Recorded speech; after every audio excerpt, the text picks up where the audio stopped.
Prions ensemble.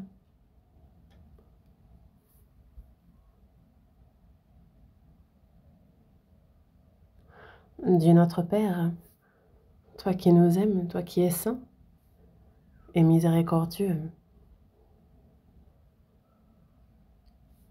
Dieu, nous étions éloignés de toi et agissions dans le péché, mais tu as eu pitié de nous. C'est le Seigneur Jésus qui s'est chargé du jugement et de la malédiction que nous devions recevoir. Par le précieux sang que le Seigneur a versé, tu as éternellement lavé tous nos péchés. Merci pour cette grande grâce.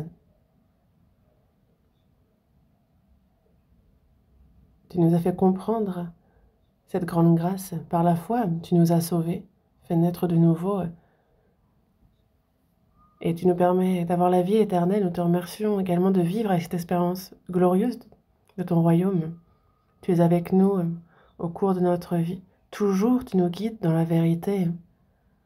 Et que le reste de notre vie soit vécu selon ta volonté, pour ta gloire. Merci Seigneur, toi qui nous diriges. Merci sincèrement. À cette heure, Seigneur, nous qui avons reçu le salut par le précieux sang que tu as versé, sommes réunis devant toi pour louer ta grâce, pour apprendre ta parole. Et nous te remercions pour la communion que tu nous permets d'avoir au milieu de ce troupeau saint. Seigneur, tu es parmi nous, et tes regards sur chacun d'entre nous, que ta main miséricordieuse nous soutienne, que par ta parole, que par ta grâce, Seigneur, que par la puissance de ton esprit, nous soyons fortifiés, et que le reste de notre vie soit vécu véritablement pour ta volonté, pour ta gloire, Dieu. Guide-nous, que nous ne soyons pas des auditeurs oublieux, que l'écoute de ta parole, elle se grave dans notre cœur et que nous l'observions dans notre vie, au quotidien. Guide-nous à ton Église dans toute la Corée, dans le monde entier, à tous les frères et sœurs qui prêchent ta parole, sois avec eux en toutes choses.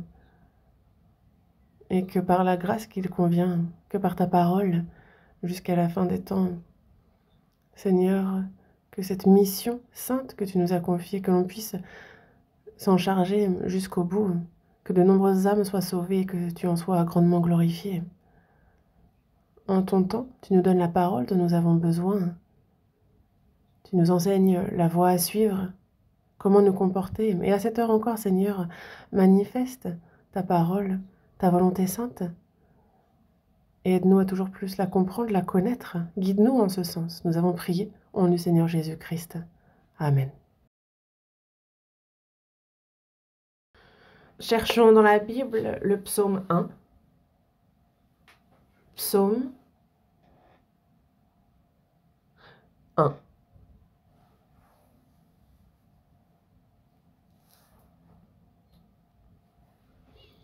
Du verset 1 au verset 6. Lisons ensemble lentement.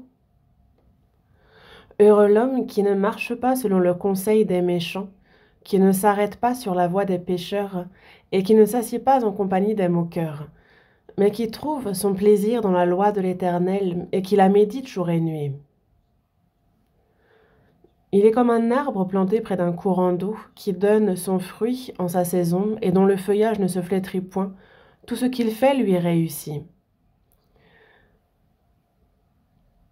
Il n'en est pas ainsi des méchants. Ils sont comme la paille que le vent dissipe. C'est pourquoi les méchants ne résistent pas au jour du jugement, ni les pécheurs dans l'assemblée des justes. Car l'Éternel connaît la voie des justes, et la voie des pécheurs mène à la ruine.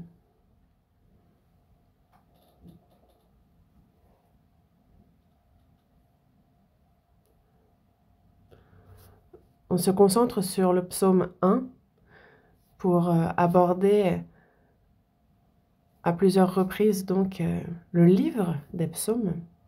Aujourd'hui, parmi les versets que nous avons lus, on a donc ce psaume 1, verset 2, « Mais qui trouve son plaisir dans la loi de l'Éternel et qui la médite jour et nuit. »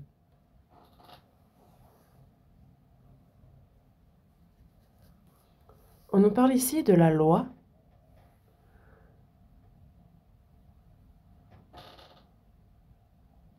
10 commandements sont donc la loi vraiment représentative de ce qui a été écrit dans l'Ancien Testament, mais ce n'est pas ce que cela désigne ici. Ici, c'est toute la parole de Dieu qui est comprise dans ce mot loi. Heureux l'homme qui, le chrétien né de nouveau,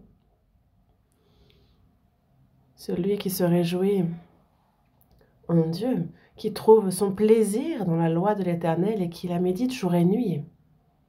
Heureux cet homme.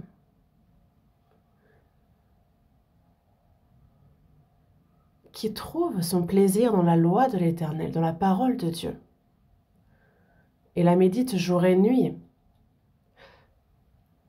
Et donc, est-ce que vraiment vous aspirez, vous désirez la parole de Dieu? À quel point est-ce que vous trouvez votre plaisir dans sa parole? C'est ce à quoi nous allons réfléchir. Dans ce monde, beaucoup de choses sont charnelles, mais plus que toute autre chose, il nous faut aspirer, désirer, prendre plaisir à la loi de l'Éternel. Mais est-ce le cas? Si ce n'est pas le cas, alors c'est que, contrairement à ce que nous décrit ce psaume, je ne mène pas une vie normale. Prendre plaisir dans la parole de Dieu, c'est se réjouir en lui.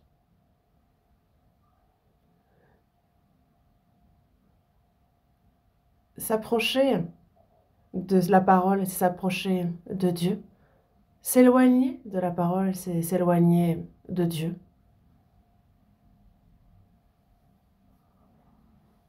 Dans Jean, chapitre 1, verset 1, il est dit « Au commencement était la parole ». La parole était Dieu.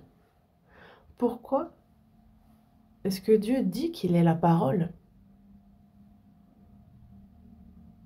Il y a ce Dieu qui nous est invisible, que nous pouvons entendre à travers sa parole. Et ainsi, il se manifeste à nous par sa parole de manière diverse. Et c'est pour cela que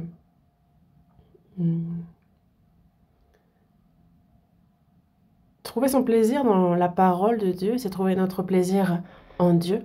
S'approcher de la parole de Dieu, c'est s'approcher de Dieu lui-même. Et celui qui s'éloigne de sa parole s'éloigne de Dieu. Dans Jacques, chapitre 4, verset 8, il est dit « Approchez-vous de Dieu, et il s'approchera de vous. » Nous, lorsque nous efforçons de nous approcher de Dieu, alors Dieu a bien dit s'approcher de cette personne.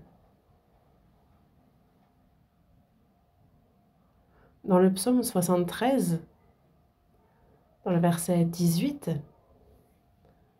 il est dit « Pour moi, m'approcher de Dieu, c'est mon bien. » M'approcher de Dieu, ce n'est pas seulement une bénédiction spirituelle, mais aussi charnelle. Et aussi, pour ceux qui n'ont pas encore reçu le salut, pour les membres de notre famille, ont donc cette occasion d'être sauvés. Et ça, c'est donc bien la plus grande bénédiction que Dieu nous accorde. Prenons ce psaume ensemble un instant. Psaume 73. Psaume 73.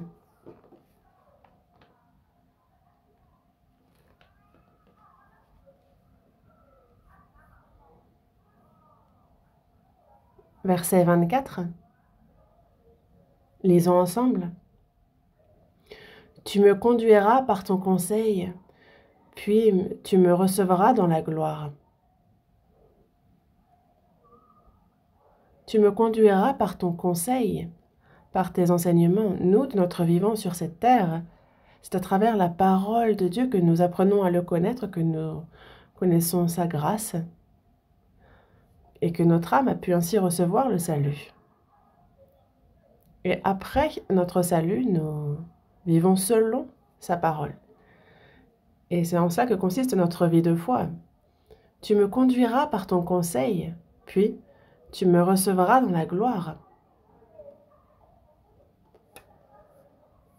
Une personne sauvée par la parole de Dieu est donc conduite par cette même parole, bénie grâce à cette parole, et aussi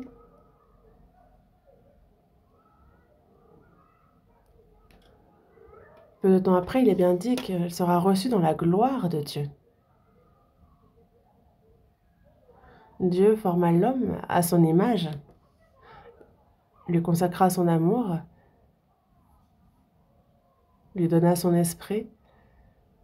Il fit de lui son fils afin qu'il entre dans son royaume, qu'il entre dans sa gloire. Et c'était bien le but à cette création.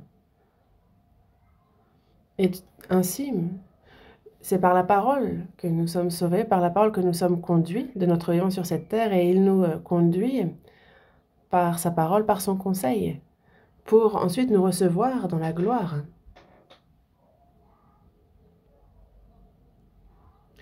La fois précédente, je vous ai parlé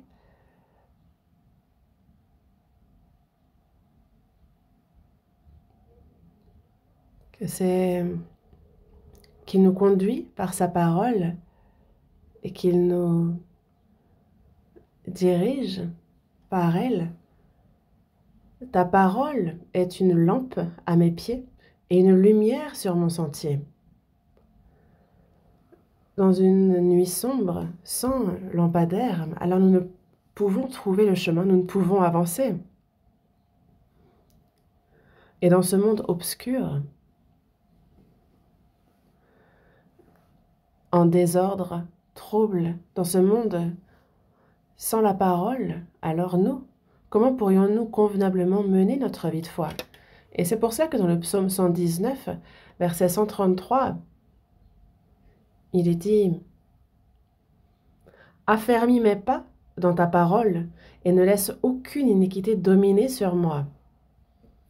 Que chacun de mes pas, les uns après les autres, soit affermi dans ta parole et ne laisse aucune iniquité dominer sur moi. » Lorsque l'on vit selon la parole de Dieu, alors aucune iniquité ne peut dominer sur nous. Nous ne commettons pas ces iniquités. Nous avons été sauvés par la parole de Dieu, et après notre salut, c'est par sa parole que notre cœur, que notre vie chaque jour est renouvelée. Et c'est par sa parole que jusqu'à ce que nous entrions dans son royaume, il nous conduit et nous guide. C'est par sa parole que nous sommes conduits. Et une personne qui est conduite par sa parole entrera plus tard dans la gloire de Dieu. Et c'est pour ça que nous, maintenant, il nous conduit par sa parole. Et plus tard, il nous recevra dans la gloire. Donc, prenez le temps de réfléchir à ce verset. Ceux qui peuvent participer, entrer dans la gloire de Dieu, ce sont ceux qui ont reçu le salut, mais pas que. Il faut vivre conduit selon les conseils de cette parole, puisque lui a bien dit me conduire par son conseil. Fréquenter l'Église, c'est une chose, mais il y a pourtant beaucoup trop de personnes qui n'ont pas reçu le salut, certains qui se disent sauvés et qui pourtant ne vivent pas selon la parole, car peu sont ceux qui vivent selon sa parole. Combien sont ceux qui véritablement ont reçu le salut? Combien de vrais chrétiens? Combien d'hommes heureux vraiment en accord avec les critères de Dieu? Combien d'hommes conduits par sa parole? Combien prennent plaisir à sa loi? Combien qui la méditent jour et nuit? Lire, écouter, obéir à la parole de Dieu, ça, c'est dans mon cœur, dans ma vie.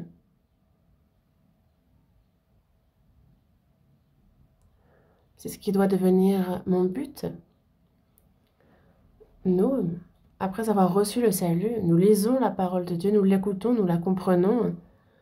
Et cette parole se grave dans notre cœur et l'observer au quotidien, c'est ça véritablement la vie de foi. Dans Philippiens chapitre 2, verset 16, il est dit « Portant la parole de vie ». Et je pourrais me glorifier au jour de Christ de n'avoir pas couru en vain, ni travaillé en vain.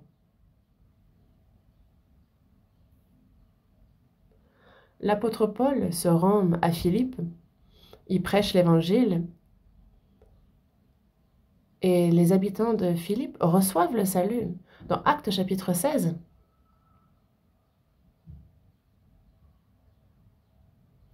alors qu'il prêche à Philippe, c'est Lydie, marchande de pourpre à Thyatire, qui en premier reçoit le salut. Après son salut, Paul et ceux qui l'accompagnaient sont reçus chez cette femme et dit « Si vous me jugez fidèle au Seigneur, entrez dans ma maison et demeurez-y. » Il y eut Paul, Silas, Luc qui écrivit le livre des Actes des Apôtres, plus quelques autres personnes. Et c'est donc ce nombre de personnes qu'elle reçut chez elle, qu'elle accueillit. Après avoir reçu le salut, elle ouvre les portes de sa maison et son quotidien, sa vie est pour l'évangile et seulement pour l'évangile. Et donc, c'est de cette famille, la famille de Lydie, que cela commence. Et alors, commence l'Église à Philippe, à travers cette famille. Portant la parole de vie.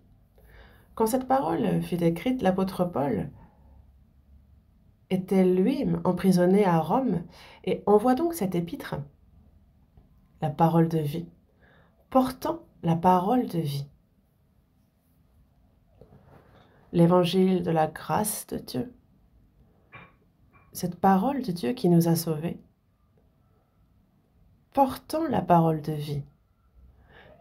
Donc nous la lisons, nous l'écoutons, nous la comprenons et dans notre vie, au quotidien, nous la pratiquons. C'est de cela dont on parle. Portant la parole de vie, je pourrais me glorifier au jour de Christ de n'avoir pas couru en vain, ni travaillé en vain.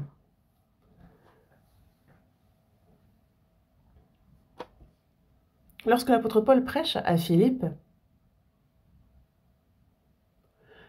il y a les Juifs qui l'attrapent, le frappent, l'emprisonnent. Et c'est à plusieurs reprises qu'il faillit mourir. Alors qu'il prêche l'Évangile, il connut de nombreuses souffrances, de nombreuses peines. Mais une personne sauvée, si elle ne vit pas droitement, comme il se doit dans la parole de Dieu, alors il est bien dit, attention, parce que tu peux avoir couru en vain, travaillé en vain, portant la parole de vie. Donc comprendre comme il se doit et vivre dans la parole. C'est comme lorsqu'on a une lumière d'allumer dans la nuit obscure. Pourquoi on allume cette lumière? C'est afin de pouvoir aller où on doit aller, c'est pouvoir faire ce qu'on a à faire, parce qu'il y a des choses que l'on ne peut pas faire dans l'obscurité. Une personne qui a reçu le salut, quant à sa vie de foi, il faut constamment qu'elle porte la parole, qu'elle obéisse au quotidien, afin de ne pas courir en vain, de ne pas travailler en vain. Que l'on puisse se glorifier au jour de Christ, de n'avoir pas ainsi couru ou travaillé en vain. Et ce n'est pas seulement l'apôtre Paul, mais c'est aussi pour nous tous, chrétiens. Nous vivons avec zèle et travaillons pour le Seigneur, mais si l'on ne porte pas la parole comme il se doit, si on ne se comporte pas comme il se doit, alors nous pouvons courir en vain et travailler en vain. Lorsque Jésus va revenir, c'est selon les œuvres de chacun qu'il jugera, chacun d'entre nous. Et tous ces efforts, cette course, ce travail, peuvent devenir vains. Et l'on peut se retrouver sans aucune rétribution. Mais faisons que notre course ne soit pas vaine, ni notre travail. Parce que 1 Corinthiens chapitre 9 nous dit bien, ne savez-vous pas que ceux qui courent dans le stade courent tous, mais qu'un seul remporte le prix? Courez de manière à le remporter. L'apôtre Paul nous parle de la vie de foi et compare cette marche à une course dans un stade. Tous courent dans le stade et il faut courir sans cesse vers le but, même si c'est difficile, même si on a mal aux jambes, même si on est à bout de souffle, même si c'est difficile, il nous faut tout donner pour atteindre ce but, dans cette direction-là. Après qu'on ait reçu le salut, si on ne mène pas notre vie de foi comme il se doit, alors ce travail peut être vain. C'est ce qu'il nous dit ici, il nous met en garde. Portant la parole de vie. Le nom de notre église en anglais, ça fait Life World Mission, comme vous le savez. La mission de la parole de vie. Et c'est que je lisais Philippiens chapitre 2 verset 16 et ça m'a sauté aux yeux. Ah, portant la parole de vie, non seulement la comprendre, mais aussi la prêcher. Et celui qui la médite jour et nuit, que jour, nuit, méditer la parole de Dieu, ce n'est pas seulement être là, posé, à réfléchir à cette parole. C'est lire la parole, l'écouter, y réfléchir, la ruminer dans notre cœur.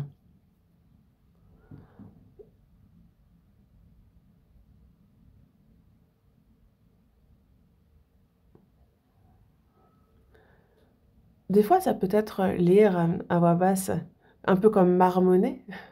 Des fois, on médite, on marmonne un peu dans notre barbe. Mais Dieu fait en sorte de nous faire comprendre sa parole. Et c'est pour ça que lorsqu'on dit méditer, c'est remplir à ras-bord notre cœur de sa parole et faire le lien avec notre vie, notre quotidien. Et garder cette parole dans notre cœur et dans notre vie, c'est ça, méditer. Dans Colossiens chapitre 3, verset 16, il dit que la parole de Christ habite parmi vous abondamment. Que la parole de Christ habite parmi vous abondamment. Après avoir reçu le salut, nous lisons la parole, nous l'écoutons, nous l'apprenons. Et il faut que cette parole nous remplisse, qu'elle soit en nous en abondance. Certaines personnes, on les frôle et les insultes sortent. C'est que dans leur cœur, il y a toutes sortes de mauvaises pensées, de rage et au moindre moment, ça ressort. Mais nous, il faut que ce soit la parole de Christ qui habite en nous abondamment. Et alors, nous vivons selon cette parole. Et c'est pour cela qu'il faut que la parole de Dieu soit notre guide dans notre vie. Et ainsi, que la parole de Christ habite parmi vous abondamment. Dans Josué, chapitre 1, verset 8, j'ai beaucoup à vous dire aujourd'hui, donc on ne va pas chercher ces versets ensemble, mais je vais vous les réciter. Dans Josué, chapitre 1, verset 8, il est dit que ce livre de la loi ne s'échappe point de ta bouche, il s'adresse ici à Josué. Médite-le jour et nuit pour agir fidèlement selon tout ce qui y est écrit, car c'est alors que tu auras du succès dans tes entreprises, c'est alors que tu réussiras. Et donc il y a ce verset, c'est la parole de Dieu. Que cette parole, que ce livre ne s'éloigne point de ta bouche, médite-le jour et nuit pour agir fidèlement selon tout ce qui est écrit. Car c'est alors que tu auras du succès dans tes entreprises, c'est alors que tu réussiras. Il y aura donc la bénédiction de Dieu, c'est ce dont il nous parle ici. Dans Luc, chapitre 11, verset 27, on voit Jésus qui parle et qui s'adresse à une femme et qui lui dit « Heureux le sein qui t'a porté, heureuses les mamelles qui t'ont allaité. » Quand on écoute les émissions catholiques, on voit les nonnes, les prêtres qui toujours disent une chose. Marie,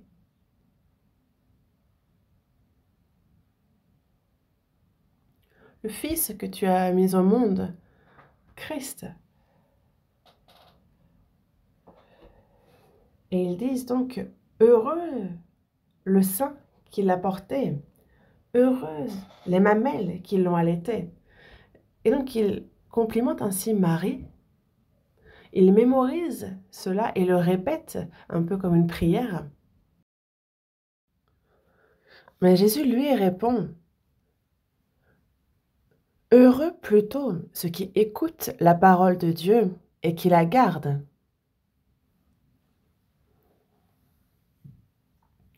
Ceux qui écoutent la parole de Dieu, ceux qui la gardent, heureux celui qui fait ainsi. À ceux qui observent la parole de Dieu, il est promis une bénédiction qui vient de Dieu. Dans Jean, chapitre 13, verset 17, Jésus lave les pieds de ses disciples et ensuite il dit « Je vous ai donné un exemple afin que vous fassiez comme je vous ai fait. » Et il dit bien « Si vous savez ces choses, vous êtes heureux, pourvu que vous les pratiquiez. » En même temps que Jésus nous montre un exemple, il nous invite aussi à faire comme il a fait, à suivre son exemple. Et c'est pour cela que, après que Jésus ait lavé les pieds de ses disciples, il dit bien, « Si donc je vous ai lavé les pieds, moi, le Seigneur et le Maître, vous devez aussi vous laver les pieds les uns aux autres, car je vous ai donné un exemple, afin que vous fassiez comme je vous ai fait. » Et il dit, « Heureux celui qui sait ces choses, pourvu qu'il les pratique. » Donc quand on a la parole du Seigneur, qu'on en comprend la volonté, et qu'on le pratique, qu'on sait et qu'on pratique, alors il est bien dit, heureux cet homme-là, il y a des bénédictions. C'est comme dans Deutéronome, chapitre 10, verset 13. Moïse s'adresse au peuple d'Israël et il leur dit, « Si ce n'est que tu observes les commandements de l'Éternel et ses lois que je te prescris aujourd'hui, afin que tu sois heureux. » Dieu s'adresse ici, à travers Moïse, au peuple. Et il dit, afin que tu sois heureux, observe les commandements de l'Éternel et ses lois. Et donc si ces commandements t'ont été donnés, si tu les observes, tu seras heureux.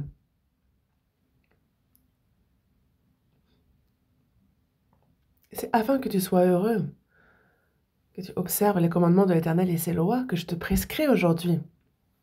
La personne qui s'éloigne de la parole de Dieu, qui ne l'observe pas, ne peut recevoir la bénédiction de Dieu. Pourquoi? Parce que la parole de Dieu promet à ceux qui observent ces commandements bénédiction et bonheur. C'est comme dans Matthieu chapitre 6, verset 33. « Cherchez premièrement le royaume et la justice de Dieu, alors, et ces choses vous seront données par-dessus. Et quand vous ferez ainsi, alors tout ce dont vous avez besoin, tout cela vous sera donné par-dessus. » Et donc, si vous ne cherchez pas premièrement son royaume et sa justice, alors ces choses ne vous seront pas données par-dessus.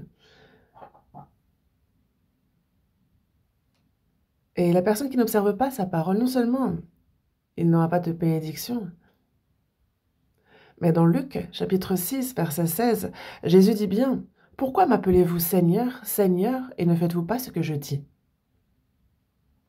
On dit Seigneur, Seigneur par la bouche de nos lèvres, Mais c'est mensonge si on n'observe pas la parole que le Seigneur dit.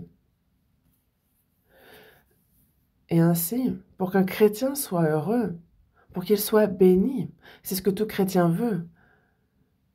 Mais si cette personne s'éloigne de la parole de Dieu, si elle n'observe pas sa parole, alors c'est vraiment contradictoire comme attitude. C'est comme quelqu'un qui, imaginons, achète un ticket pour le loto et il a gagné le gros lot. Mais imaginez qu'avec ce ticket, il ne l'a pas gardé précieusement, mais qu'il se soit mouché avec et qu'il l'ait jeté comme un mouchoir. S'il savait que ce ticket était gagnant, certainement qu'il n'en dormirait plus de l'avoir jeté. Nous, si on observe la parole de Dieu, la bénédiction est promise. Lire, écouter, garder la Bible. Si on ne le fait pas, alors les promesses de Dieu ne sont pas données. C'est soi-même jeter la bénédiction de Dieu.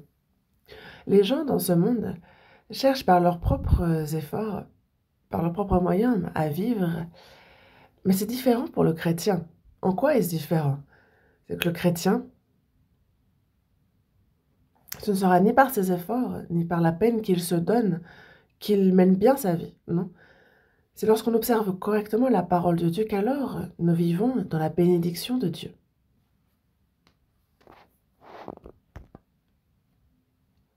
Je confie tout à Dieu et je reçois la parole de Dieu dans mon cœur et l'observe. Alors, en fait, le baluchon de Dieu devient mon baluchon et on inverse. Lorsque je vis selon la volonté de Dieu, alors il me comble de toutes les choses de Dieu.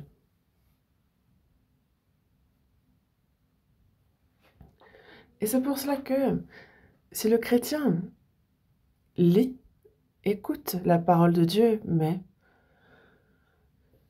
qu'il ne l'observe pas dans son cœur et dans sa vie, alors il doit se repentir, sachant que ce n'est pas correct, sachant que la désobéissance est un grand péché.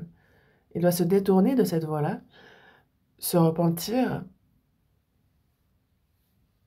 et mener une vie d'obéissance à la parole de Dieu. C'est ça la vie du chrétien. De A à Z, c'est l'obéissance à la parole de Dieu. C'est ça la vie de foi. Surtout pour nos chrétiens. Dans le psaume 1, verset 3, on nous parle de l'homme heureux. Donc c'est heureux l'homme qui ne cherche pas, qui ne marche pas selon le conseil des méchants, qui ne s'arrête pas sur la voie des pécheurs, qui ne s'assied pas en compagnie des moqueurs, mais qui trouve son plaisir dans la loi de l'Éternel et qui la médite jour et nuit. Il est comme un arbre planté près d'un courant d'eau. L'homme heureux ne marche pas selon le conseil des méchants, il ne s'arrête pas sur la voie des pécheurs, il ne s'assied pas en compagnie des moqueurs. Celui qui connaît la parole, mais qui ne l'observe pas, c'est donc quelqu'un qui est moqueur, orgueilleux. Mais il nous a bien dit que le bonheur est d'observer sa parole dans notre cœur et dans notre vie. Et une telle personne est comme un arbre planté près d'un courant d'eau, qui donne son fruit en sa saison et dont le feuillage ne se flétrit point. Et tout ce qu'il fait lui réussit.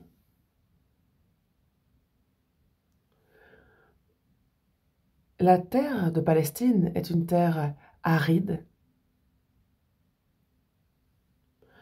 Il n'y pleut pas beaucoup. Et cette terre est donc aride. Et essayez d'y planter un arbre, vous verrez qu'il va simplement sécher. Mais cet arbre planté près d'un courant d'eau, lui, c'est comme pour les nés de nouveau. Ce chrétien qui garde la parole de Dieu, qui prend plaisir à la parole de Dieu, qui dans son cœur et dans sa vie observe cette parole. Il est comme un arbre planté près d'un courant d'eau.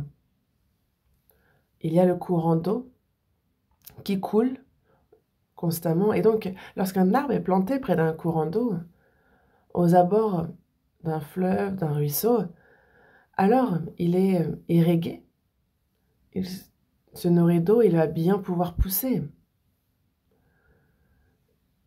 Donc il s'abreuve du courant d'eau, et toujours, donc, il donne son fruit en sa saison, son feuillage ne se flétrit point. Une personne sauvée est comme un arbre planté près d'un courant d'eau. Il est nourri en abondance de la grâce de Dieu. Et quoi qu'il arrive, il ne sèche pas. Il conserve sa beauté. Il porte son fruit en sa saison. Et son feuillage ne se flétrit point. Et oui, même si la sécheresse arrive, lui, son feuillage ne se flétrit point. Pourquoi? Parce qu'il a été planté aux abords d'un courant d'eau. Comme un arbre planté près d'un courant d'eau. Et comme il donne son fruit en sa saison, c'est au temps adéquat, au temps nécessaire qu'il porte son fruit. Lorsque l'occasion se présente, il obéit, fait le service pour la gloire de Dieu. Il porte son fruit en sa saison.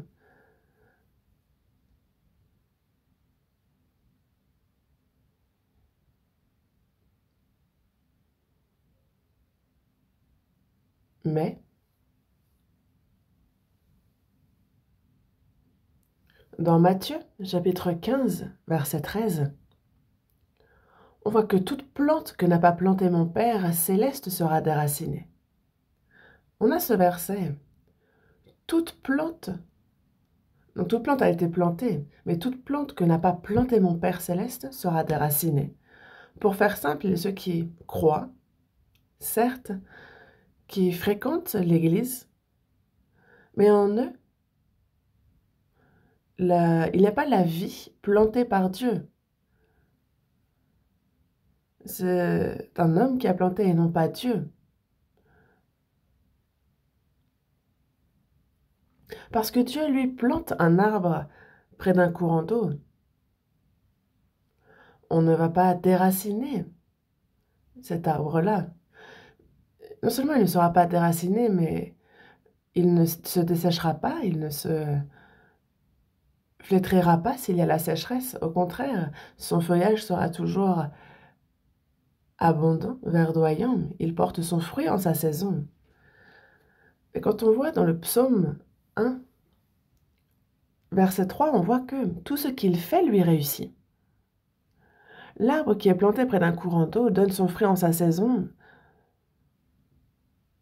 Il porte son fruit et tout ce qu'il fait lui réussit.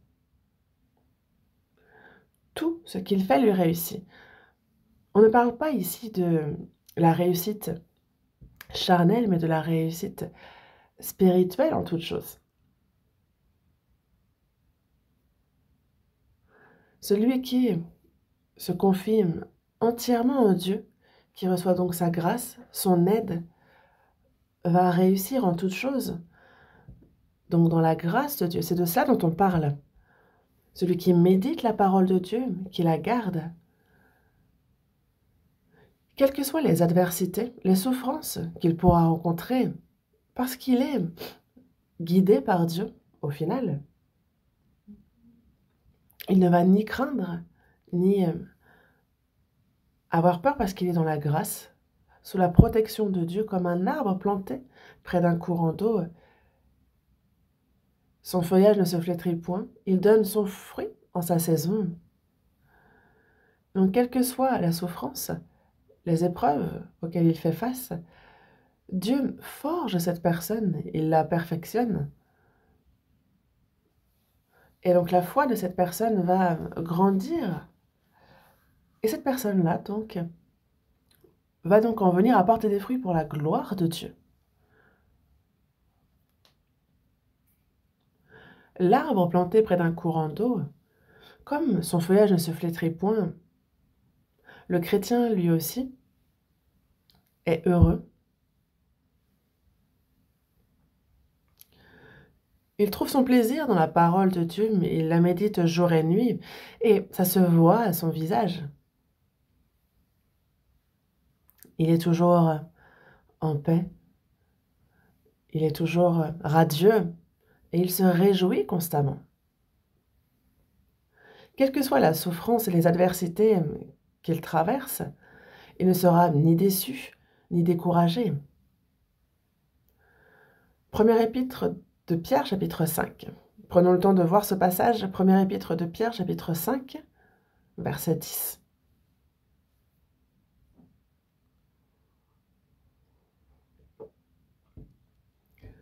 Première épître de Pierre, chapitre 5, verset 10. Lisons ensemble. Le Dieu de toute grâce, qui vous a appelé en Jésus-Christ à sa gloire éternelle, après que vous aurez souffert un peu de temps, vous perfectionnera lui-même, vous affermira, vous fortifiera, vous rendra inébranlable.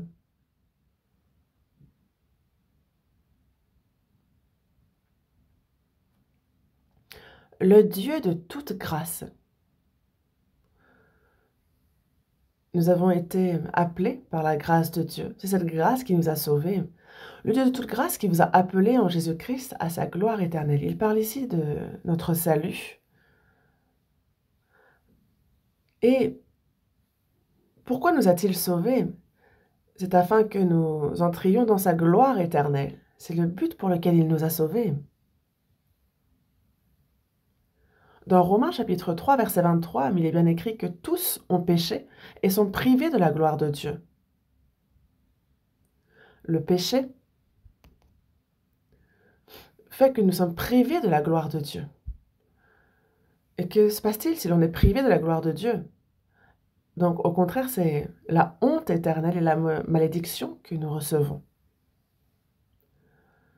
Tous ont péché et sont privés de la gloire de Dieu.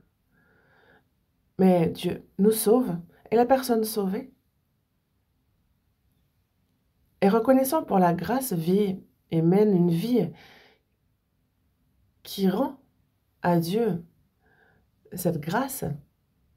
Et cette personne-là est comme un arbre planté près d'un courant d'eau. Sa foi va grandir, croître, et quelle que soit la souffrance et les adversités auxquelles il fait face, il sera forgé et il va croître. Et c'est pour cela que notre but, à nous qui sommes sauvés, pourquoi nous a-t-il sauvés? C'est afin que nous entrions dans sa gloire éternelle. C'est le but de notre salut. Et c'est pour cela que dans Hébreux, chapitre 2, verset 10, il est bien dit que Christ nous a appelés à entrer dans la gloire éternelle.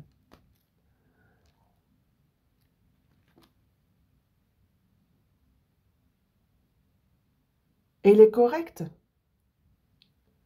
que nous souffrions avec lui, afin d'être glorifiés avec lui.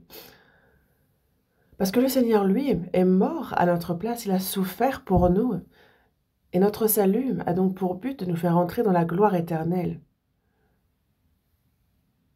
Mais après que vous aurez souffert un peu de temps, on connaîtra sa gloire éternelle.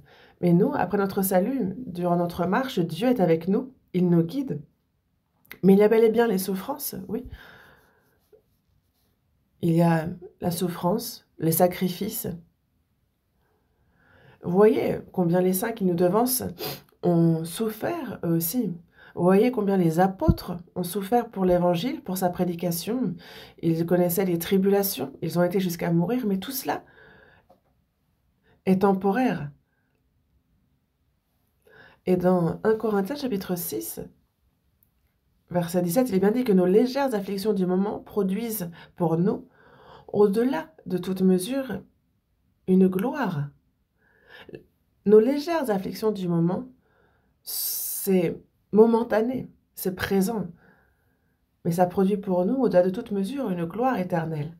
Et c'est pour cela que dans Romains, chapitre 8, verset 17, il est dit que si toutefois nous souffrons avec le Seigneur, alors nous serons glorifiés avec lui.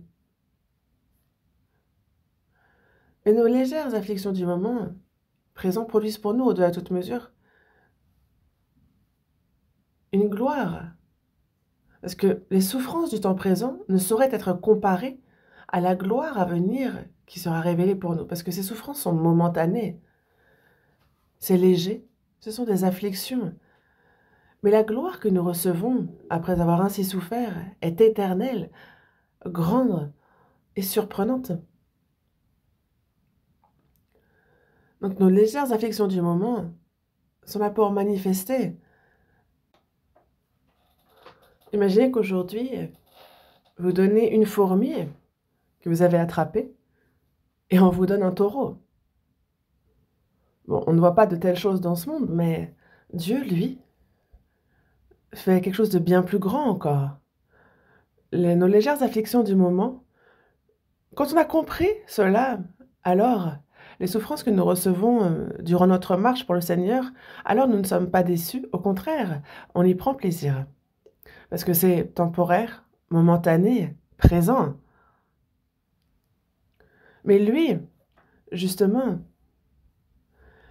à travers cela, il nous perfectionne, nous affermit, il nous fortifie, il nous rend inébranlables. Et donc ces souffrances sont là pour nous perfectionner. Parce que si certes nous avons reçu le salut, nous ne sommes pas encore parfaits. Dans Matthieu, chapitre 5, verset 48, il est bien dit « Soyez donc parfaits comme votre Père céleste est parfait ». Un pécheur qui devait aller en enfer a reçu le salut. Mais après le salut, Dieu fait en sorte qu'il soit parfait. Quand pourrions-nous être parfaits, saints comme Dieu? Dieu, lui, ne se satisfait pas qu'on lui ressemble à moitié. Soyez parfaits, comme votre Père céleste est parfait. Et donc, alors que nous vivons notre vie de foi, Dieu, lui, nous donne sa grâce, sa parole, sa puissance. Et chaque jour, il nous perfectionne. Il nous affermit. Il fait en sorte que, quelle que soit la souffrance que nous connaissons, nous puissions ne pas tomber. Il nous fortifie. Il nous rend inébranlables. Il nous perfectionne, nous affermit, nous fortifie. Il nous rend inébranlables. Mais pour cela, il nous donne la souffrance. C'est dans ce but-là. Et donc, les souffrances sont une très bonne chose. Moi, quand je vois quelqu'un qui cherche à devenir prédicateur, la personne est quelqu'un de calme. La personne a la connaissance, elle parle bien, tout est très bien. Mais ce à quoi elle n'est pas prête,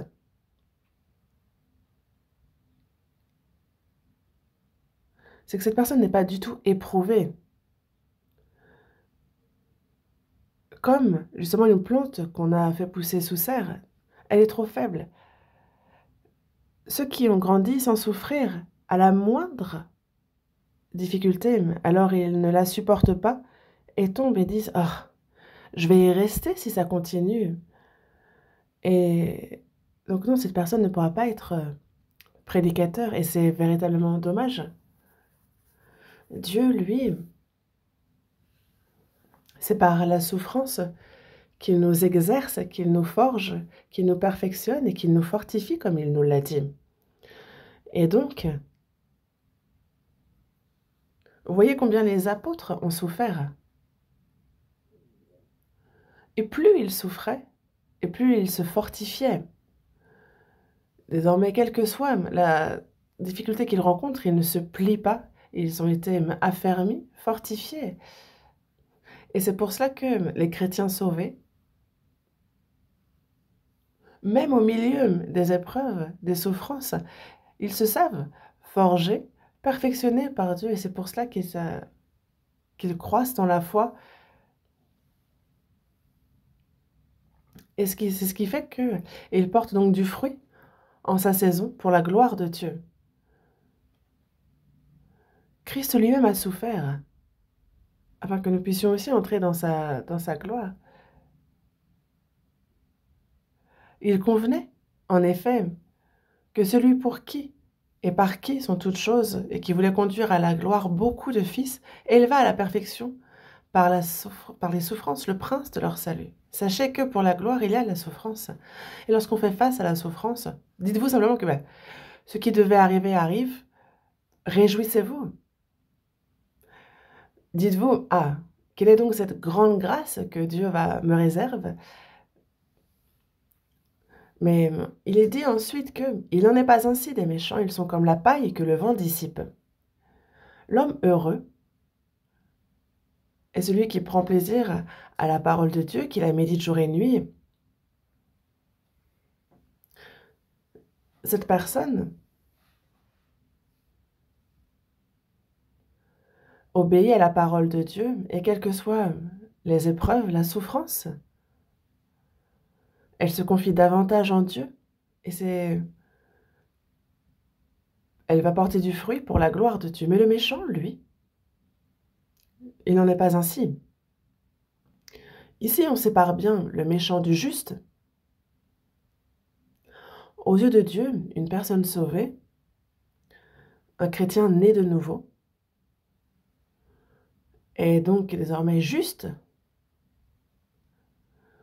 Et c'est pour ça que dans Romains chapitre 3, verset 21, il est dit « Maintenant, sans la loi est manifestée la justice de Dieu. » Ce n'est donc plus par la loi, mais par la foi que l'on est justifié. Ils sont donc gratuitement justifiés par sa grâce, par le moyen de la rédemption qui est en Jésus-Christ. En Adam, nous sommes nés pécheurs, mais en Jésus, nous naissons justes. Non seulement nous sommes nés justes, mais désormais nous vivons comme il se doit, en tant que justes. Mais pour ce qui est du méchant, ils n'ont pas compris la grâce de Dieu, ils n'ont pas reçu le salut, ils ne sont pas nés de nouveau. Ce sont ces personnes-là qui sont décrites ici. Donc il n'en est pas ainsi du méchant. Ils sont comme la paille que le vent dissipe. La paille que le vent dissipe n'a aucune utilité. Lorsque le vent souffle, elle sera emportée par ici, puis par là, et elle sera ensuite brûlée. Regardez un peu ce monde. Quel vent souffle? Le vent du péché, le vent de la mode, des vents qui tuent. Et c'est comme être entraîné par des vents ici et là, les vents de ce monde. Et donc ils suivent les courants de ce monde. Et ils entrent dans ce feu qui ne s'éteint point. Dans Matthieu, chapitre 3, verset 12, il y a Jean-Baptiste qui s'adresse aux Juifs qui sont devant lui et qui leur dit « Race de vipères, qui vous a appris à fuir la colère de Dieu ?» Parce que lui a son vent à la main, il nettoiera son air, il amassera son blé dans le grenier, mais il brûlera la paille dans un feu qui ne s'éteint point. Un vent, quand vous l'utilisez, vous avez donc le blé qui reste dans ce vent et vous avez la paille qui, elle, s'envole. Et donc, plus vous secouez fort et plus la carapace du blé va, elle, s'envoler et c'est le grain, lui, qui va rester dans le vent. Il a son vent à la main. Il nettoiera son air. Il amasse son blé dans le grenier, mais il brûlera la paille dans un feu qui ne s'éteint point. Un feu qui ne s'éteint point, c'est l'enfer, n'est-ce pas? C'est pourquoi les méchants ne résistent pas au jour du jugement, ni les pécheurs dans l'assemblée des justes.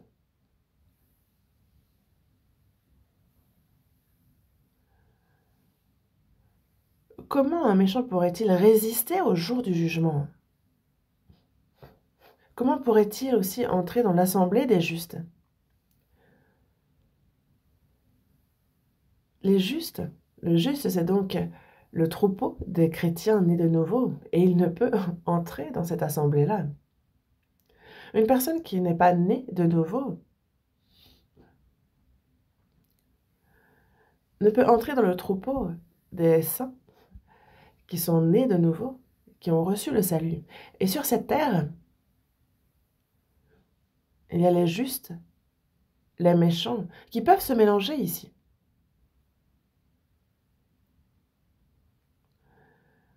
C'est comme la paille ou l'ivraie qui pousse avec le blé. Les enfants du diable se mêlent, se cachent parmi les sauvés. Et il est dur de différencier l'un et l'autre, mais plus tard, on voit bien que le blé, lui, porte du fruit et il va se courber, alors que l'ivraie, lui, pousse et pointe vers le haut jusqu'au bout. Et donc on les distingue désormais. Et donc dans ce monde, les méchants ne résistent pas au jour du jugement ni les pécheurs dans l'assemblée des justes, même si dans ce monde, on a l'impression qu'ils se mêlent, même parmi les sauvés. Se peut que soient mélangées des personnes qui ne sont pas sauvées. Et donc, de temps en temps, on voit que cela pose problème dans la foi. Mais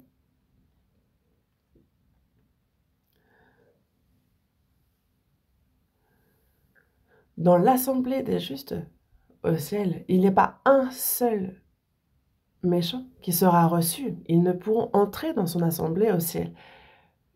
Les méchants ne résistent pas au jour du jugement, ni les pécheurs dans l'assemblée des justes. Un pécheur ne peut vivre dans le royaume des cieux. Car l'Éternel connaît la voie des justes et la voie des pécheurs mène à la ruine. Évidemment que l'Éternel connaît la voie des justes. Il connaît la voie des justes, il s'en réjouit. Et Dieu garde cette personne et l'aide. L'Éternel connaît la voie des justes. Et la voie des pécheurs mène à la ruine.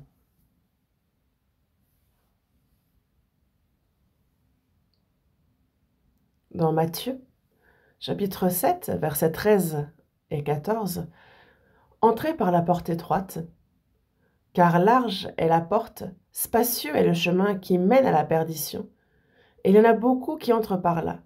Mais étroite est la porte, et resserré le chemin qui mène à la vie, et il y en a peu qui les trouvent. » Ça,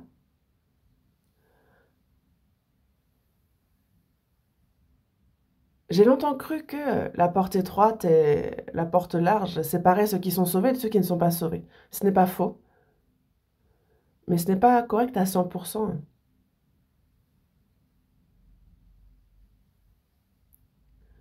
Parce que les versets suivants nous disent que ceux qui me disent « Seigneur, Seigneur » n'entreront pas tous dans le royaume des cieux. Mais celui-là seul qui fait la volonté de mon Père qui est dans les cieux. Ceux qui disent « Seigneur, Seigneur » sont ceux qui croient. Seigneur, Seigneur, qui se lèvent à l'aube pour prier, qui jeûnent, qui sont zélés. Ils font même des offrandes. Certains vont même jusqu'à recevoir des dons divins. Ils parlent en langue, ils guérissent les maladies. Et c'est pour cela que Jésus a bien dit, plusieurs me diront en ce jour-là, Seigneur, Seigneur, n'avons-nous pas prophétisé par ton nom? N'avons-nous pas chassé des démons par ton nom? On a été missionnaires, on a enseigné ta parole, on a été évangéliste, on a été pasteur, on a prophétisé par ton nom. Et ils l'ont fait réellement. N'avons-nous pas aussi chassé des démons par ton nom? Et ils sont là, ils disent, au nom de Jésus, démon, retire-toi. N'avons-nous pas fait beaucoup de miracles par ton nom? Ils en ont fait beaucoup. Mais Jésus leur dit, je ne vous ai jamais connu. Retirez-vous de moi, vous qui commettez l'iniquité. Cette personne pensait pourtant recevoir une grande récompense, mais Jésus lui dit, je ne t'ai jamais connu. Certains diront, moi, pour toi, j'ai fait des efforts, j'ai travaillé, j'ai fait beaucoup de choses. Mais si la personne pensait être complimentée, l'autre est là, lui dit, toi, je ne sais pas qui tu es, Et la personne va même jusqu'à dire « retire-toi de moi ». La porte étroite, le chemin large, le chemin resserré, ici ne distingue pas les sauvés des non-sauvés. Il n'y a pas besoin de les distinguer ainsi, puisque c'est une évidence, mais c'est que parmi ceux qui croient, il y a deux sortes de personnes. Caïn et Abel ont tous deux offert une offrande à Dieu. Dieu a reçu celle d'Abel, mais pas celle de Caïn, n'est-ce pas? Il a reçu certains et pas d'autres. Les Juifs, eux, voyaient le zèle qu'ils avaient pour Dieu. Ils s'efforçaient d'observer la loi, les 10 commandements, le sabbat, d'offrir la dîme. Ils étaient zélés. Mais eux ont rejeté Christ. Vous voyez à quel point c'est contradictoire.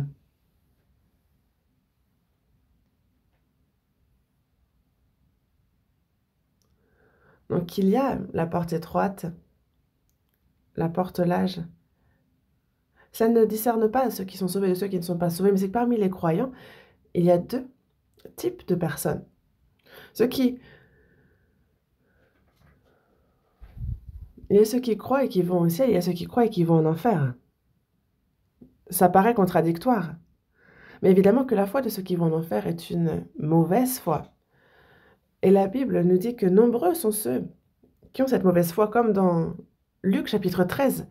Efforcez-vous d'entrer par la porte étroite, car je vous le dis, beaucoup chercheront à entrer et ne le pourront pas. Efforcez-vous d'entrer par la porte étroite. Et il y a ceux qui cherchent, ils sont nombreux, ils cherchent à entrer dans le royaume des cieux, mais ils seront bien plus nombreux à ne pas entrer. Beaucoup plus nombreux que ceux qui entrent. De nos jours, on est vraiment à l'apogée du christianisme. Il y a beaucoup de confessions, on les compte par centaines. Beaucoup de bâtiments, de pasteurs. Il y a vraiment beaucoup de personnes qui croient. Mais parmi elles, combien ont la foi une fois reconnue par Dieu? Parce que l'Éternel connaît la voie des justes, il voit, et il reconnaît ceux qui lui appartiennent, il se réjouit en eux. Il les guide. Et combien sont-ils parmi tous ceux qui se disent chrétiens? Et donc, beaucoup chercheront à entrer et ne le pourront pas. Il y en auront bien plus qui ne pourront pas y entrer que ceux qui y entrent.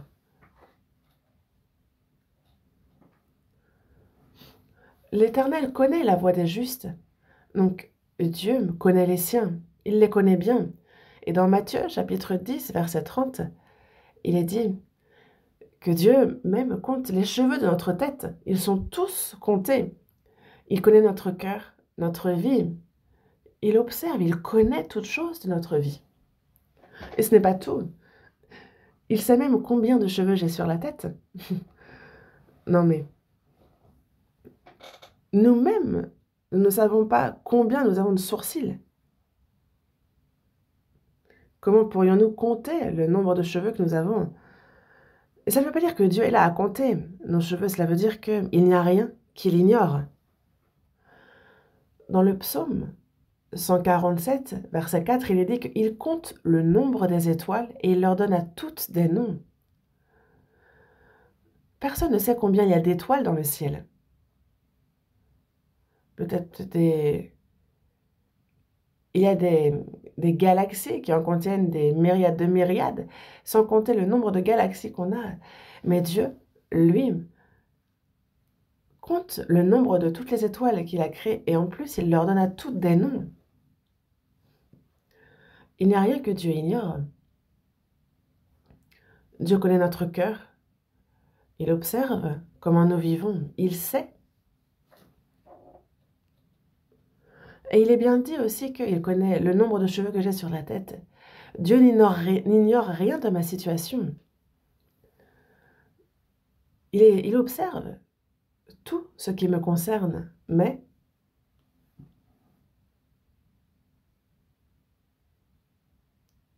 pour ce qui est de l'état de notre foi, comment nous vivons, Dieu observe tout cela.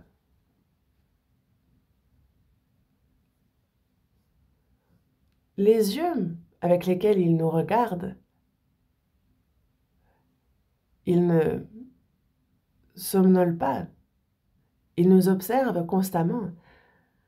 Et dans Job, chapitre 23, verset 10, il bien dit que mais il connaît la voie que j'ai suivie. S'il m'éprouvait, je sortirais pur comme l'or.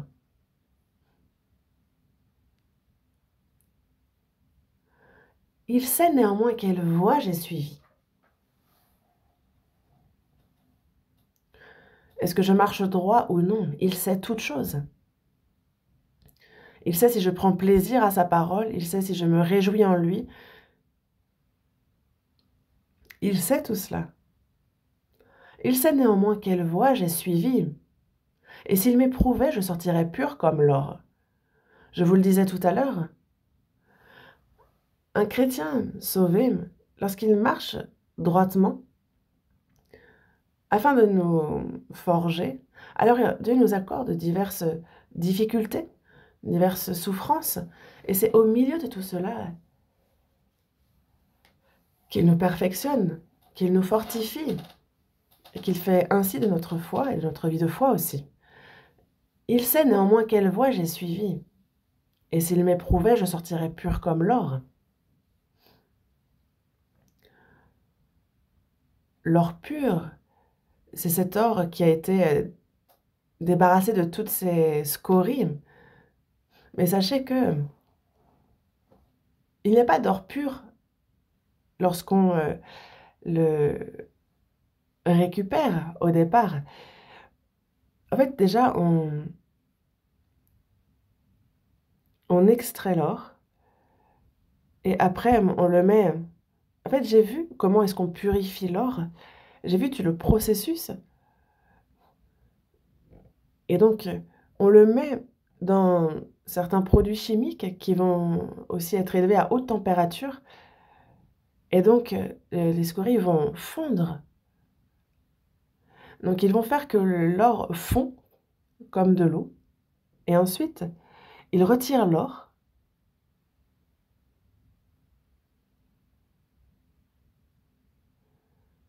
Et alors, c'est avec un marteau qu'ils vont commencer à frapper, alors qu'ils font tourner cet or. Alors, vraiment, l'or va être aussi fin qu'une feuille de papier. Et donc, c'est à cette étape-là que tous les scories sont ôtés. Et après, on remet de nouveau dans les produits, dans le feu. Et une fois qu'on a enlevé toutes les scories, toutes les impuretés, cela devient de l'or pur. On l'a mis dans le feu, dans l'eau, dans le feu, dans l'eau. Et c'est comme ça qu'on en fait de l'or pur. De même, nous, Dieu nous forge pour qu'on soit comme de l'or pur, pour que nous puissions être dignes d'entrer dans son royaume, dans sa gloire. Il sait, il connaît la voie des justes. Il connaît la voie des justes, il reconnaît. Il connaît la voie des justes. Il sait que j'ai fait ceci, cela pour lui. Il le sait. Mais s'il nous répond, je ne t'ai jamais connu. En fait, lorsqu'il dit qu'il connaît, ça veut dire qu'il reconnaît, il admet que oui, cette personne est juste. Mais imaginez que c'est comme lorsqu'on vérifie l'identité de quelqu'un. L'Éternel, lui, il vérifie aussi, il connaît. Il voit la voie que je suis, comment je marche. Il connaît, ce qui revient dire qu'il se réjouit de la voie que je suis. Il me garde et il m'aide.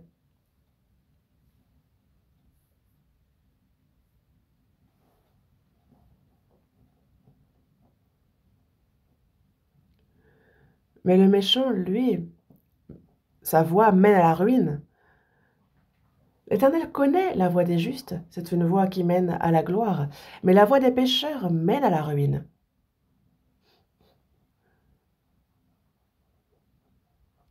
Et c'est pour cela que dans Matthieu, chapitre 25, verset 46,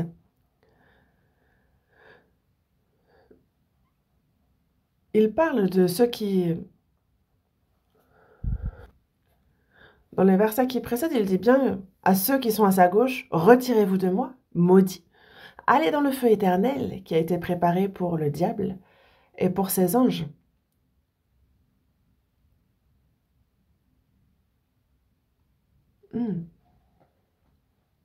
Le juste, lui, entre dans le royaume éternel, le royaume des cieux. Mais le maudit, lui, il va dans le feu éternel qui était préparé pour le diable et pour ses anges. Retirez-vous de moi, maudit, mais allez dans le feu éternel.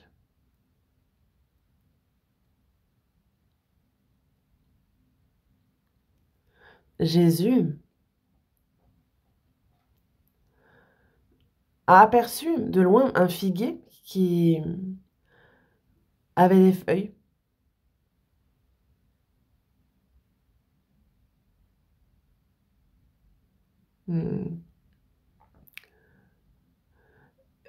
Quel grand péché avait commis cet arbre pour qu'il soit maudit. Et j'avais vu un livre écrit par un philosophe, et il disait qu'avoir perdu ses parents dans son enfance,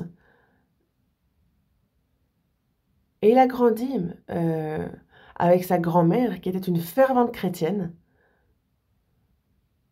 mais lui n'arrivait pas à croire en Dieu. Et jusqu'au bout, il n'y a pas cru. Et le livre qu'il a écrit, c'est « Pourquoi ne suis-je pas chrétien? Pourquoi est-ce que je ne crois pas ?» Il y a plusieurs raisons pour lesquelles il ne croit pas. Et il disait surtout que une des raisons était qu'il y a Jésus qui a maudit un figuier qui ne portait pas de fruits.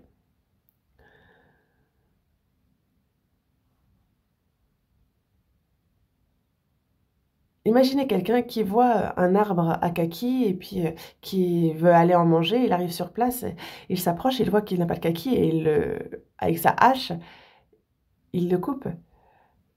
Mais c'est un peu la même chose, mais il aperçoit de loin un figuier, il a des feuilles, mais il voulait voir s'il trouverait quelque chose à manger. Il s'approche et il ne trouve que des feuilles, car ce n'est pas la saison des fruits, des figues.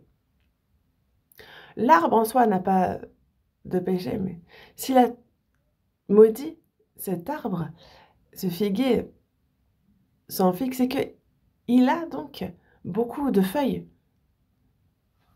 Mais il n'a pas, justement, il y a l'arrogance, mais il n'y a pas la gloire de Dieu que sont les fruits. Et il parle donc de ce peuple qui a l'apparence mais qui n'a pas le fond, ce peuple soi-disant de Dieu. Et donc lorsqu'on ne porte pas de fruits pour la gloire de Dieu, alors il y a le jugement par Dieu et nous entrons dans la perdition éternelle. Parce que Dieu, lui, observe nos voies, il regarde, il protège.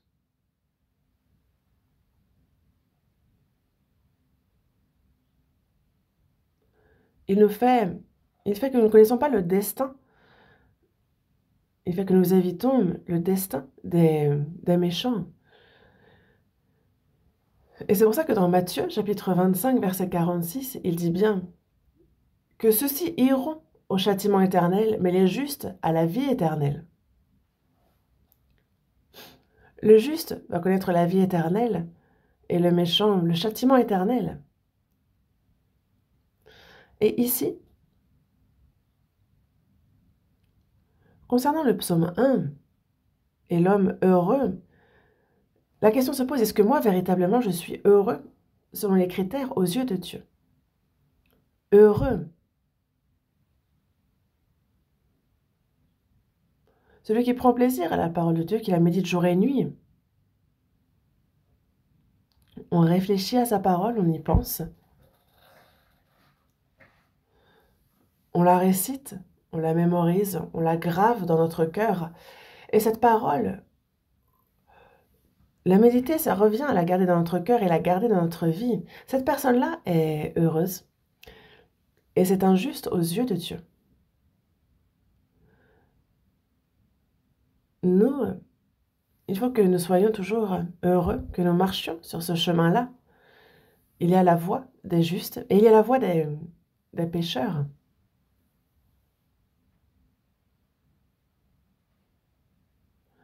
Il y a celui qui est passé par la porte étroite et qui marche sur le chemin resserré. Pourquoi elle est étroite, cette porte? C'est qu'on ne peut y entrer avec du péché, mais avec son propre mérite. On ne peut y entrer qu'en se confiant dans le sang de Jésus. C'est une porte très étroite. Lorsqu'on passe cette porte étroite, on reçoit le salut. À travers la souffrance, lorsqu'on croit en la souffrance de Jésus sur la croix. Et ensuite, c'est un chemin resserré. Après le salut, jusqu'à ce que nous entrions dans le royaume des cieux, il y a des épreuves, des souffrances, et le chemin est resserré. Et c'est pour cela que peu le trouvent. Mais par contre, le chemin qui mène à la perdition, ce chemin est spacieux, la porte est large, et il y en a beaucoup qui entrent par là. Ceux qui vivent comme bon leur semble. Tous passent la porte large et marchent sur le chemin spacieux pour finir par être perdus.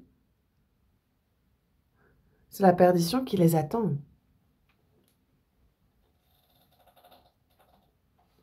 Mais heureux l'homme qui donc suit cette voie, parce que Dieu connaît la voie des justes, mais la voie des méchants mène à la perdition. Et toujours Dieu se réjouit de la voie des justes et il aide les justes. Alors que la voie des méchants mène à la ruine. Il faut toujours que nous tenions du côté des justes.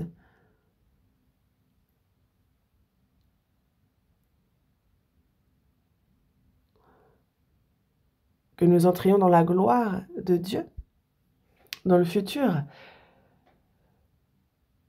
Parce que ces versets-là, il faut vraiment qu'ils nous éclairent dans notre vie.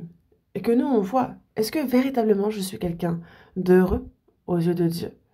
Est-ce que je suis le conseil des méchants? Est-ce que vraiment j'aime les sentiments de Christ? Parce qu'on a le diable qui, lui, utilise cet homme charnel, ce vieil homme en nous qui n'a pas changé. Et le méchant va suivre justement toutes les ruses du diable. Il ne va pas se tenir sur le chemin des justes. Il tourne le dos à la parole de Dieu. Et lorsque Dieu voit cette personne, il voit un pécheur.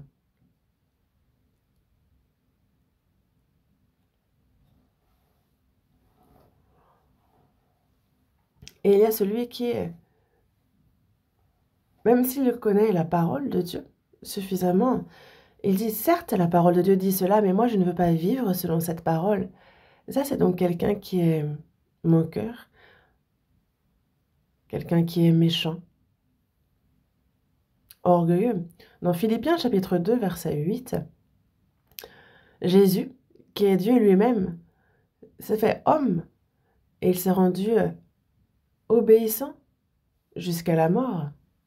Il s'est humilié lui-même. Lui qui est pourtant égal à Dieu. Et il s'est fait encore, il est venu sur terre comme serviteur, comme esclave. Et il s'est rendu obéissant jusqu'à la mort, même jusqu'à la mort de la croix.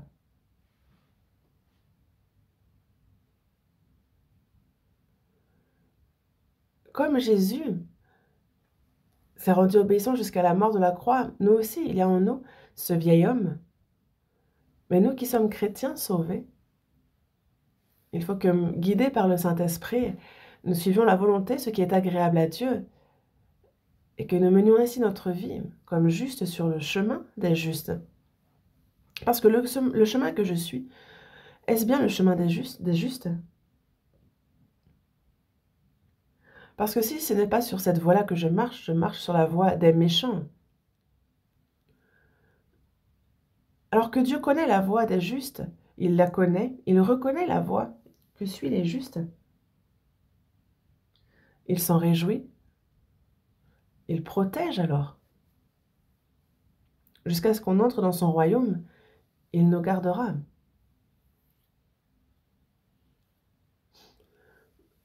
Les versets que nous avons dans le psaume 1, il nous faut constamment y penser.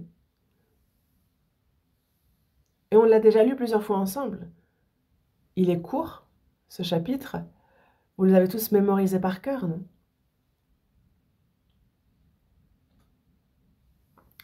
Mémorisez constamment des versets. Pensez-y en marchant avant de s'endormir. Alors votre sommeil sera très doux. Et surtout, à la lumière de ces versets, de cette parole, est-ce qu'il y a des erreurs, des contradictions dans ma vie? Ça, il faut y réfléchir aussi. Alors nous serons comme un arbre planté près d'un courant d'eau. Même si la sécheresse survient, alors notre feuillage ne se flétrira point constamment. Nous porterons notre fruit quand nous devons le porter. Et donc dans notre vie, nous nous verrons porter de beaux fruits. Et faites ainsi. Et aussi, d'ici peu, nous avons la retraite d'été qui va commencer. On a la retraite de printemps, la retraite d'automne, mais la retraite d'été est vraiment la retraite de l'Église, qui est un grand événement. On a donc 7 retraites qui se suivent, et à chaque fois, plus de 10 000 personnes se réunissent. Et chaque année, on a de plus en plus de personnes qui se réunissent. Et donc, il faut qu'au plus vite, nous terminions la construction des logements. Mais sachez que les travaux continuent.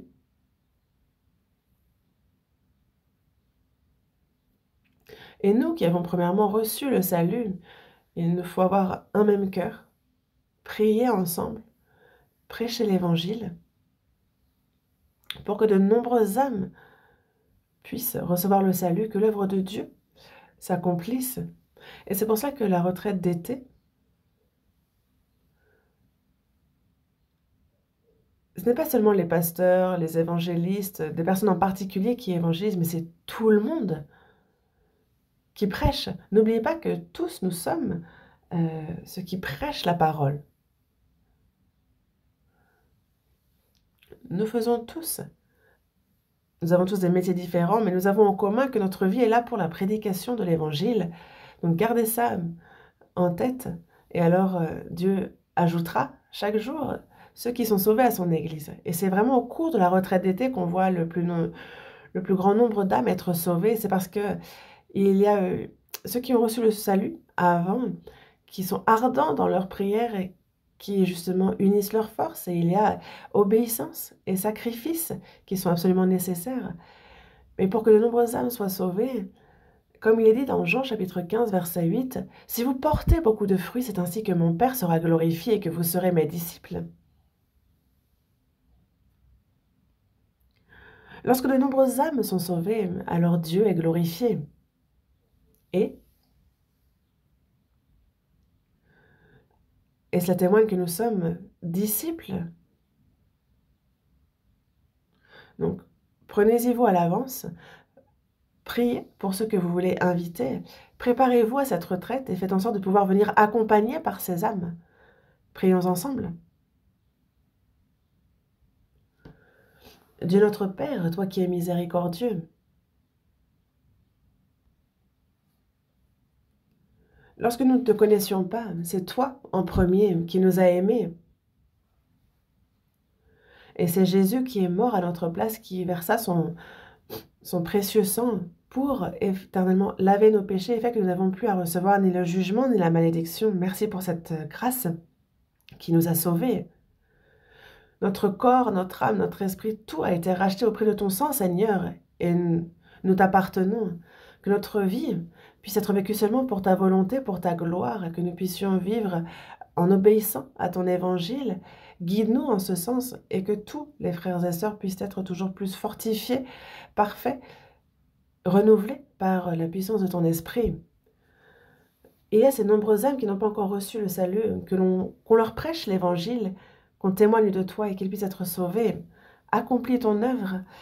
Il y a aussi la retraite d'été qui approche. Que cette fois encore, de nombreuses âmes puissent être sauvées et que l'on se réjouisse et que cela te fasse ta grâce, ta gloire. Utilise pour cela chacun de nous précieusement. Nous avons prié au nom de notre Seigneur Jésus. Amen.